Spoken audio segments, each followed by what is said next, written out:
Hello students, आपका स्वागत है अपने प्यारे चैनल जिसका नाम है फिजिक्स मैथ समझो, क्योंकि समझ के पढ़ोगे तो आगे बढ़ोगे।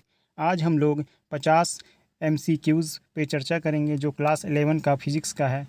और मुझे पूरी उम्मीद है कि अगर इस 50 क्वेश्चंस को आप पूरे वीडियो को अच्छे से देखते हैं तो आपको परीक्षा के लिए बहुत ही ये प्रकाश द्वारा तय की गई लंबाई को प्रकाश वर्ष कहते हैं। तो ये लंबाई की इकाई है। किसकी इकाई हो जाएगी? लंबाई की इकाई। अगला सवाल है, घर्षण बल लगता है तो घर्षण बल हमेशा गति का विरोध करता है। तो जब गति का विरोध करता है इसका अर्थ यह है कि ये हमेशा गति के विपरीत दिशा में कार्य करता है। तो इसका आंसर है गति की विपरीत दिशा में। ठीक है, आगे चलते हैं हम लोग।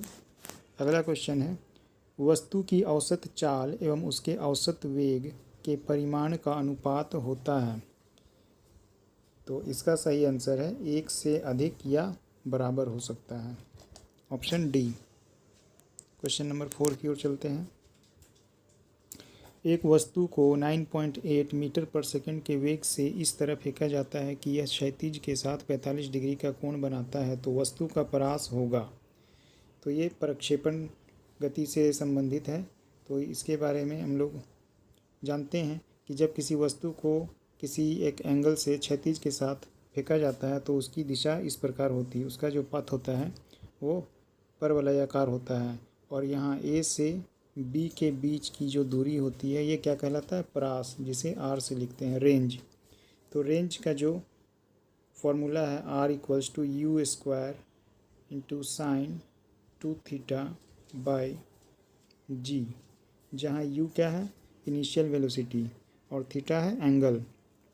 तो यहाँ दोनों चीज़ें दी हुई है, 9.8 मीटर पर सेकंड u का वैल्यू है और 45 डिग्री एंगल है। तो सारे वैल्यूज़ को इसमें पुट कर देंगे। तो 9.8 × 9.8 × साइन 40 डिग्री, साइन 45 डिग्री का 2 टाइम्स, तो साइन 90 डिग्री। तो साइन 90 डिग्री का वैल्यू कितना होता है? 1 होता है। तो इंटू 1 डिवाइडेड बाय जी। तो जी का वैल्यू 9.8 होता है। 9.8 और 9.8 कैंसिल हो गया, तो हमारा आंसर आ गया 9.8 मीटर। तो आंसर हो गया हमारा ऑप्शन ए, 9.8 मीटर। आगे चलते हैं हम लोग। कार्य F.S, यहाँ F और S दोनों वेक्टर क्वांटिटी हैं, इसलिए इसे डार्क में लिखा है। W = F × S = 0 हो तो F और S के बीच का कोण होगा। यहाँ दो सदिशों का अदिश गुणन है, dot product of two vectors. तो जहाँ फोर्स क्या होता है? F क्या है? फोर्स, और S है डिस्प्लेसमेंट। तो फोर्स और डिस्प्लेसमेंट के बीच का जो एंगल है वो क्या होगा? तो F.S = कितना लिख सकते हैं? F.S = Fs cos थीटा = क्या है? 0 दिया है, तो 0 हो जाएगा। यानी cos थीटा का किस वैल्यू के लिए इसका वैल्यू 0 होता है? cos थीटा के किस मान के लिए 0 होता है? तो थीटा = जब 90 डिग्री होता है तो cos थीटा का वैल्यू 0 हो जाता है, तब हमारा Fs = 0 आ जाएगा। तो इसका अर्थ यह है कि दोनों के बीच का एंगल है वो 90 डिग्री है। तो आंसर हो जाएगा बी, दोनों के बीच का एंगल 90 डिग्री। यानी फोर्स और डिस्प्लेसमेंट अगर 90 डिग्री पे एक्ट कर रहा है, फोर्स का जो डायरेक्शन है वो डिस्प्लेसमेंट से 90 डिग्री का एंगल बनाता है, तो वर्क डन क्या हो जाएगा? 0 हो जाएगा। तो आंसर हो जाएगा इसका बी। आगे चलते हैं हम लोग। 1 जूल बराबर होता है। तो जूल आप लोग जानते होंगे कि ये कार्य का मात्रक होता है। W = F × S, और इसी को अगर हम SI यूनिट में कन्वर्ट करें तो 1 न्यूटन × 1 मीटर लिख सकते हैं, यानी कि न्यूटन मीटर। तो जूल 1 जूल = 1 न्यूटन मीटर भी होता है। तो इसका आंसर हो जाएगा 1 newton metre, option A. Option A is the right answer. Next चलते हैं हम लोग। किसी वस्तु के संवेग को दोगुना करने पर उसकी गतिज ऊर्जा हो जाएगी। संवेग को दोगुना किया जाता है, यानी संवेग क्या है? अभी मान लो इनिशियल संवेग है P = mv, और दोगुना कर दिया जाता है संवेग को, तो p dash equals to 2p किया जाता है। तो गतिज ऊर्जा क्या हो जाएगी, तो इनिशियल काइनेटिक एनर्जी क्या होता है, हाफ mv², या इसे हम कैसे लिख सकते हैं, p²/2m। कैसे, इसे ऊपर और नीचे दोनों साइड m से मल्टीप्लाई कर दिया, तो m² और v²/2m हो जाएगा। m² v² को हम लिख सकते हैं फिर p², तो p²/2m लिख सकते हैं इनिशियल काइनेटिक एनर्जी। अब जो नया काइनेटिक एनर्जी होगा k e dash equals to क्या हो गया, 2p है। तो यहाँ पे क्या हो जाएगा, p को रिप्लेस करके हम 2p पुट कर देंगे, तो 4p² हो जाएगा बाय 2m। और 4p² यहाँ देखेंगे p²/2m को रिप्लेस करके हम लिख सकते हैं काइनेटिक एनर्जी, p²/2m को लिख सकते हैं काइनेटिक एनर्जी। यानी नया जो काइनेटिक एनर्जी है k e dash equals to 4 into पुराना काइनेटिक एनर्जी। समझ में आई बात, जो नया काइनेटिक एनर्जी हुआ k e dash equals to 4 into K E, तो कितना गुना हो गया, वो 4 गुना हो गया। तो इसका सही आंसर हो जाएगा बी, 4 गुनी। आगे चलते हैं हम लोग, गतिज ऊर्जा E तथा P के बीच संबंध होता है। अभी हम लोगों ने देखा E इक्वल्स टू E यानी गतिज ऊर्जा हो गया, यहाँ पे हाफ mv² होता है, ये सभी जानते होंगे। अब इसे अगर हम ऊपर और नीचे m से मल्टीप्लाई कर दें तो हम इसे लिख सकते हैं m²v²/2m भी लिख सकते हैं। और P इक्वल्स टू mv होता है, तो mv को रिप्लेस करके p² लिख सकते हैं बाय 2m, तो p²/2m। तो हमारा बी हो गया इसका सही आंसर। अब आगे चलते हैं, क्वेश्चन नंबर 9, वाहन की तात्क्षणिक चाल को मापता है, इंस्टेंटेनियस वेलोसिटी, स्पीड को कौन मापता है, स्पीडोमीटर।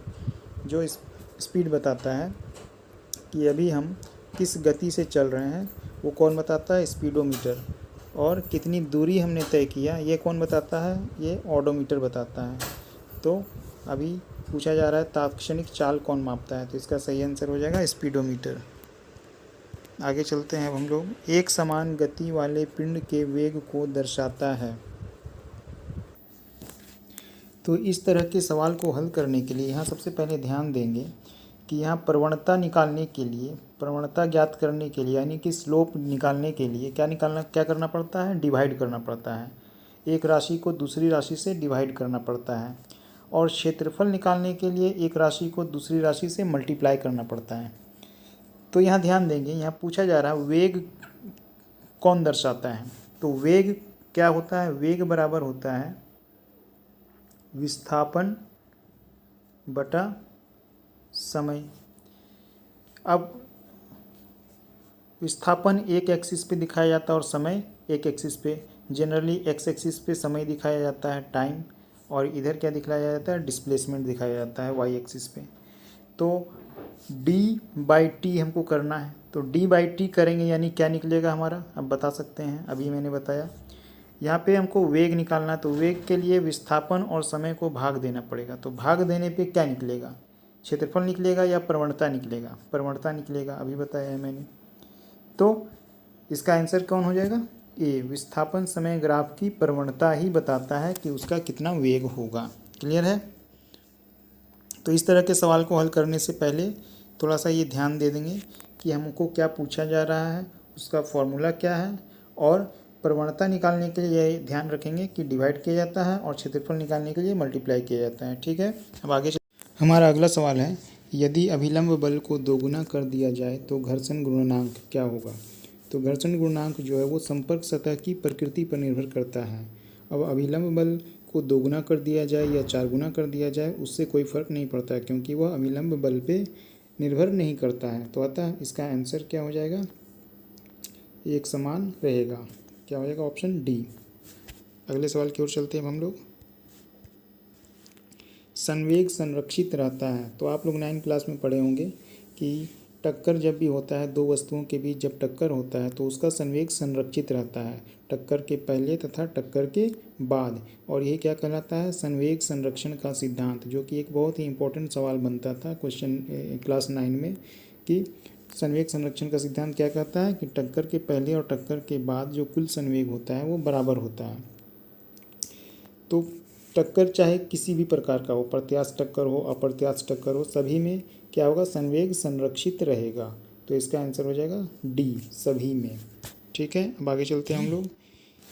अगला सवाल है कि 10 सेंटीमीटर तक तनी हुई एक स्प्रिंग की स्थितिज ऊर्जा 5 जूल है। कितना है, 10 सेंटीमीटर तक तनी हुई है और उसकी ऊर्जा दी हुई है, कौन सी ऊर्जा, स्थितिज ऊर्जा दी हुई है 5 जूल। तो स्प्रिंग नियतांक का मान पूछा जा रहा है। स्प्रिंग नियतांक को हम किससे डिनोट करते हैं, के से, और स्थितिज ऊर्जा को किससे डिनोट करते हैं, यू से, और डिस्प्लेसमेंट को किससे डिनोट करते हैं, एक्स से। तो अब हम देखेंगे कि स्थितिज ऊर्जा और स्प्रिंग नियतांक और तनी हुई, जितनी लंबाई तक तनी हुई है उसमें क्या संबंध है। तो आप जानते होंगे u इक्वल्स टू क्या होता है, u इक्वल्स टू हाफ के एक्स स्क्वायर होता है। ठीक है, तो यहाँ पे सभी चीज़ों का वैल्यू दिया गया है। u का वैल्यू 5 इक्वल्स टू हाफ के हमें पता करना है, इंटू 0.1 इंटू 0.1। अब इसे हम सॉल्व करते हैं तो k का वैल्यू क्या आ जाएगा, 5 to 10, k equals to 10 equals to K into 0.01 होगा। ये 0.1 और 0.1 को मल्टीप्लाई करेंगे तो 0.01 आएगा।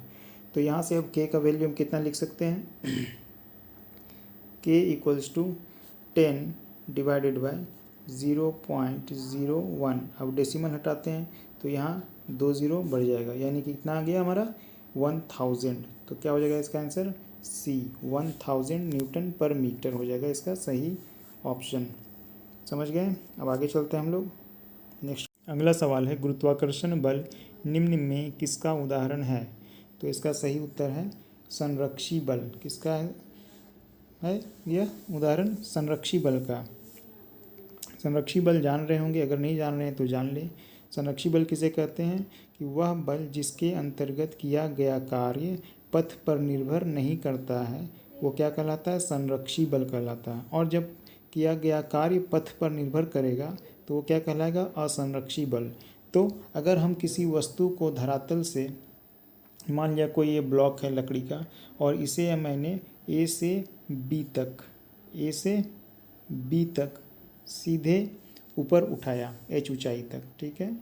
अब मान लो इसी लकड़ी को हम अलग अलग रास्तों से गुजारते हुए हम बी तक लाएं, तो इन दोनों स्थितियों में, ये पहली स्थिति हो गई और ये दूसरी स्थिति, इन दोनों स्थितियों में जो किया गया कार्य होता है वो बराबर होता है। ठीक है, तो ये गुरुत्वाकर्षण बल कैसा हो जाता है, ये संरक्षी बल हो जाता है, क्योंकि यह पथ पर निर्भर नहीं किया। और अगर जो अलग अलग आता तो वो क्या हो जाएगा, असंरक्षी बल। ठीक है, आगे चलते हैं हम लोग। घर्षण बल निम्न में किसका उदाहरण है। तो ये इसका जवाब हो जाएगा अब असंरक्षी बल।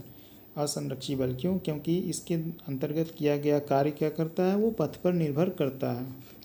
वह जिन जिन रास्तों से गुजरता है, अगर हम लंबी दूरी से ले गए तो वह उसका किया गया कार्य अधिक होगा, छोटी दूरी के लिए ले गए हैं विस्थापन तो उसका क्या हो जाएगा, कम होगा। तो ये घर्षण बल क्या होता है, असंरक्षी बल होता है। नेक्स्ट फिर हम लोग चलते हैं आगे। स्थिर वैद्युत बल निम्न में किसका उदाहरण है। तो ये भी क्या है, संरक्षी बल का उदाहरण है। ये भी किए गए कार्य के पथ पर निर्भर नहीं करता है। अब हम लोग क्वेश्चन नंबर 17 पे आते हैं।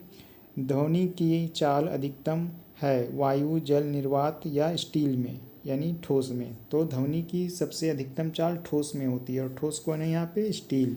तो आंसर हो जाएगा डी, स्टील में। ठीक है, आगे चलते हैं हम लोग। Next question number 18। किसी व्यक्ति की आवाज़ पहचानी जाती है उसकी प्रबलता से, तारत्व से, गुणता से, स्वर अंतराल से। तो ये क्या होता है, आपने कभी कभी ये ज़रूर महसूस किया होगा कि कोई आपके घर का व्यक्ति अगर दरवाजे खटखटा रहा है तो पूछा जाता है कौन है, तो वो बोलता है हम हैं। तो आप उसकी आवाज़ से समझ जाते हैं कि वो फलना व्यक्ति है। तो क्या है वो, कौन सा गुण है, वो गुणता है एक्चुअली, क्वालिटी ऑफ साउंड इसी को कहते हैं। जो आवाज़ सुन के ही हम पहचान लेते हैं कि ये फलना आदमी है, तो वो क्या कहलाता है, गुणता। तो इसका सही आंसर हो जाएगा सी, गुणता। नेक्स्ट चलते हैं हम लोग। अंतरिक्ष यान के अंदर अंतरिक्ष यात्री वजन महसूस करते हैं। कैसा वजन महसूस करते हैं? कम, अधिक, शून्य या इनमें से कोई नहीं। तो क्या महसूस करते हैं वो? शून्य महसूस करते हैं। तो इसका आंसर हो जाएगा क्या? Option C. अंतरिक्ष यान के अंदर अंतरिक्ष यात्री शून्य वजन महसूस करते हैं। आगे चलते हैं हम लोग। निम्न में से किस स्थान पर गुरुत्वीय त्वरण शून्य होता है? तो इसका आंसर है पृथ्वी के केंद्र पर। ठीक है, ध्रुवों पर तो अधिक होता है, भूमध्य रेखा पे कम होता है, लेकिन पृथ्वी के केंद्र पे क्या होता है? शून्य होता है।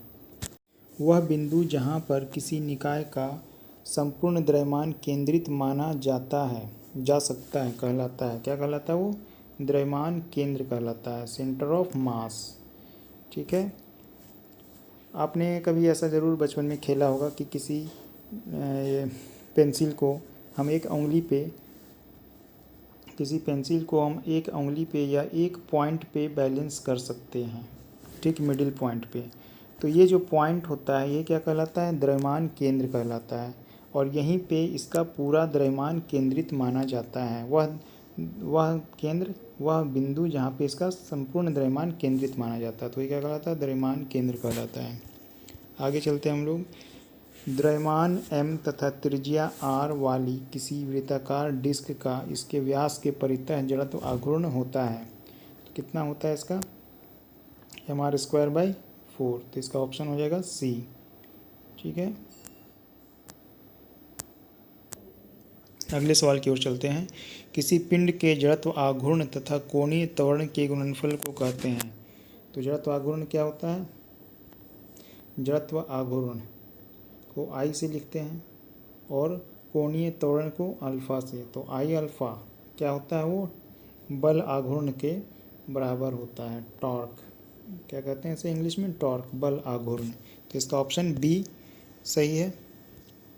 अगला सवाल है, निम्नलिखित में से किस पिंड का द्रव्यमान केंद्र उसके बाहर स्थित होता है? तो द्रव्यमान केंद्र किसका बाहर होगा?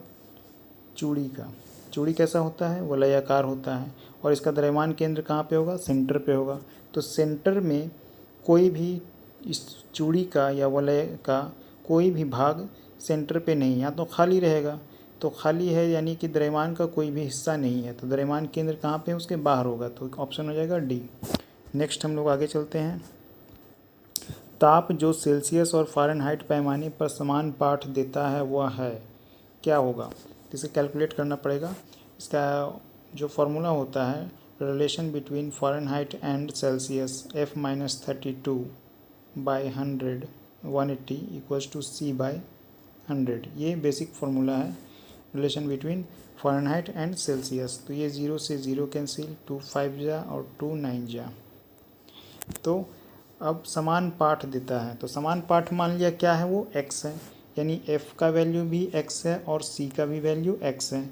तो यहाँ पे अब हम f और c को रिप्लेस कर देंगे और क्या लिख देंगे? x। तो x - 32/9 equals to x/5। That is, अब इसे क्रॉस मल्टीप्लिकेशन करते हैं तो क्या हो जाएगा? 9x equals to 5x minus 5 2 जा 10, सॉरी ये 32 है, तो 5 2 जा 10 0 और 5 3 जा 15 एंड 160। तो 5x यहाँ x होगा, तो 9x माइनस इसको इधर लाएंगे, इस 5x को इधर लाएंगे, तो 9x minus 5x 4x equals to -160। That is x equals to क्या हो जाएगा? -40। तो आंसर हो जाएगा हमारा क्या? C -40 is the right option. आगे चलते हैं हम लोग। केल्विन पैमाने पर पानी का हिमांक होता है। हिमांक यानी कि वह तापमान जिस पे पानी जम जाता है। तो हम जानते हैं 0 डिग्री सेल्सियस पे पानी जम जाता है, यानी हिमांक होता है। तो relation between kelvin and Celsius क्या होगा? केल्विन में पूछा जा रहा है, तो K इक्वल्स टू क्या होता है? C + 273.15 होता है एग्जैक्ट फार्मूला इसका। तो यहाँ पे C का वैल्यू क्या है? 0 है। पानी का हिमांक क्या होता है? 0। तो 0 + 273 रफली लिखें अगर तो, ठीक है, लगभग में, तो 273 केल्विन हो जाएगा इसका आंसर C। आगे चलते हैं अब हम लोग जल्दी से। अगला सवाल है, दाब का मात्रक है। तो हम जानते हैं दाब प्रेशर इक्वल्स टू क्या होता है, force perpendicular force by area. तो फोर्स का होता है न्यूटन और एरिया का होता है मीटर, यानी पर मीटर स्क्वायर हो जाएगा। तो ऑप्शन डी सही है, न्यूटन पर मीटर स्क्वायर। नेक्स्ट क्वेश्चन की ओर चलते हैं हम लोग। एक व्यक्ति द्वारा भूमि पर सर्वाधिक दाब तब लगेगा जब वह कैसा हो, लेटा हो, बैठा हो, एक पैर पर खड़ा हो या दोनों पैर पर खड़ा हो। तो हम जानते हैं दाब क्या होता है, बल बटा क्षेत्रफल, P equals to force by area. तो एरिया जब एरिया घटेगा तो दाब बढ़ेगा। तो जब एक पैर पे जब खड़ा होता है तो एरिया घट जाता है तो प्रेशर क्या हो जाएगा, बढ़ जाएगा। यानी एक पैर पे जब खड़ा हो तो मैक्सिमम प्रेशर पड़ेगा। ठीक है, आगे हम लोग चलते हैं। द्रव दाब निर्भर करता है लिक्विड प्रेशर। तो आप जानते होंगे इसका फॉर्मूला क्या होता है, एच रो जी,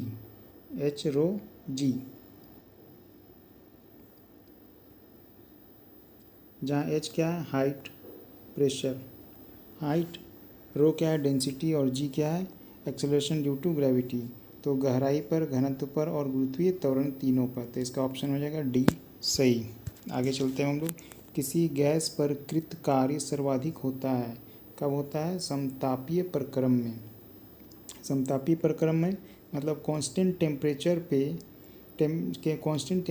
पे जब उसको हीट दिया जाता है तो क्या होता है, उसका आयतन बढ़ने लगता है। और जब आयतन बढ़ता है तो वो पिस्टन क्या होगा, ऊपर की ओर खिसकेगा, और ऊपर जब खिसकेगा तो कार्य किया जाएगा। तो सर्वाधिक कार्य किसमें होता है, समतापीय प्रक्रम में। आगे चलते हैं हम लोग। पूर्णतः अप्रत्यास्थ टक्कर में होते हैं। तो पूर्णतः अप्रत्यास्थ टक्कर में क्या होता है, जब दो वस्तुएं टकराती हैं तो दोनों एक दूसरे में चिपक जाते हैं और दोनों एक साथ गति करने लगते हैं। तो इस स्थिति में क्या होता है, उसका संवेग तो संरक्षित रहता है। सभी कोई भी टक्कर हो, संवेग संरक्षित रहेगा। अब गतिज ऊर्जा के बारे में पता करना है। तो गतिज ऊर्जा क्या होता है, वो असंरक्षित रहता है। तो इसका ऑप्शन सी हो जाएगा सही आंसर। संवेग संरक्षित एवं गतिज ऊर्जा असंरक्षित रहता है अप्रत्यास्थ संघट में या टक्कर में। आगे चलते हुए हम लोग। कार्य का एसआई मात्रक होता है, बड़ा ही सिंपल क्वेश्चन है, जूल होता है। नेक्स्ट क्वेश्चन की ओर चलते हैं। एक मशीन 200 जूल कार्य 8 सेकंड में करती है।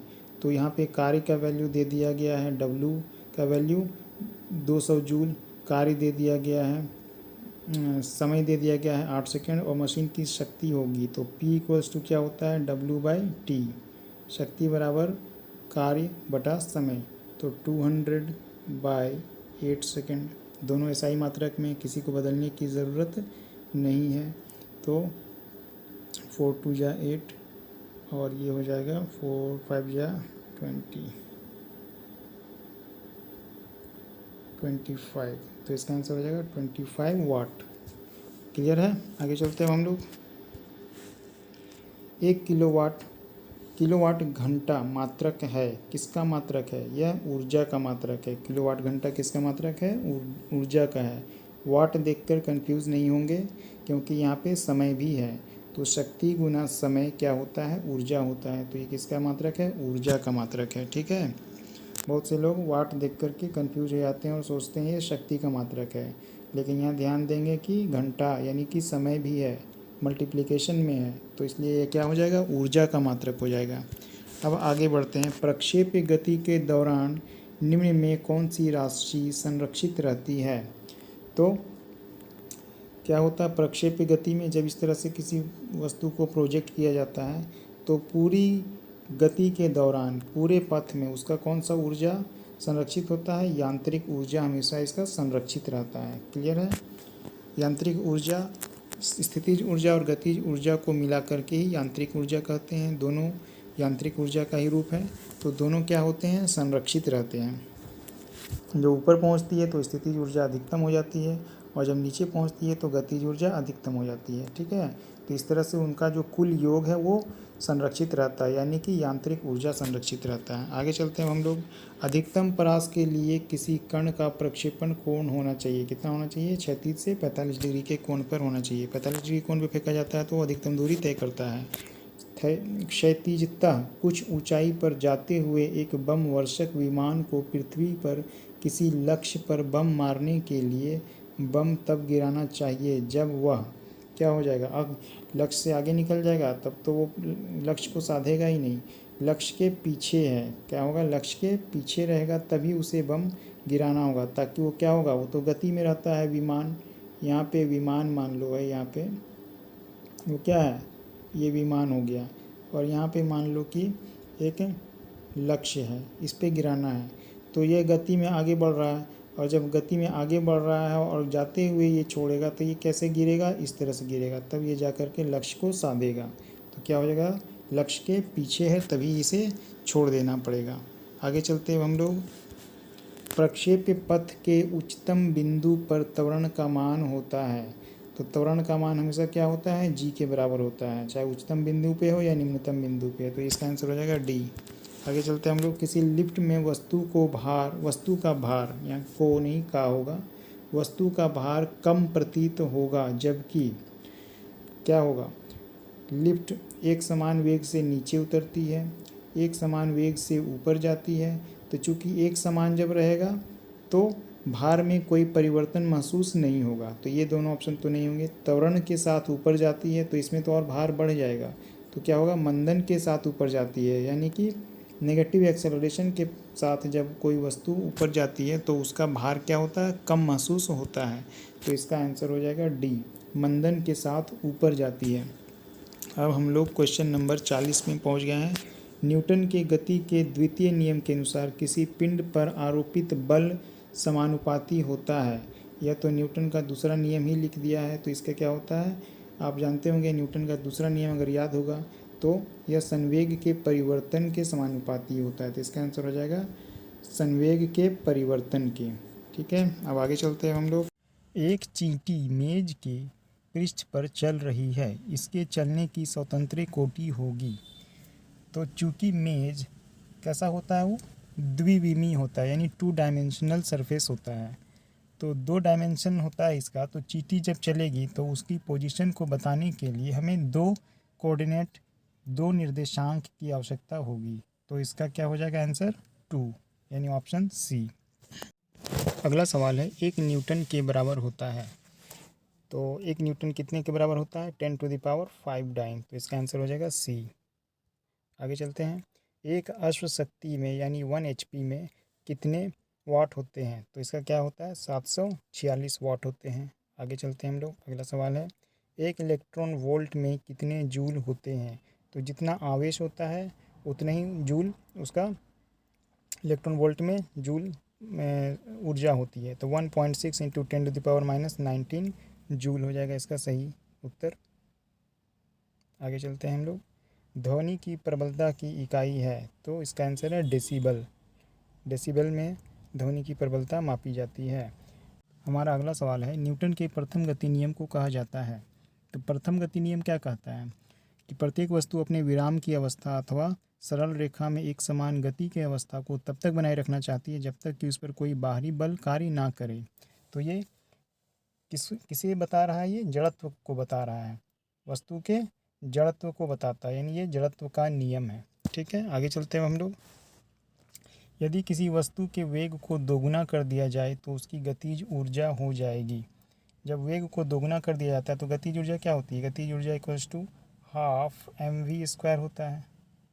ठीक है, अब जब वेग को दोगुना कर दिया जाता है यानी नया वेग जो v' है वो 2v है, तो अब नया काइनेटिक एनर्जी k' क्या हो जाएगा, ½ m × 2v का स्क्वायर यानी 4v² हो जाएगा।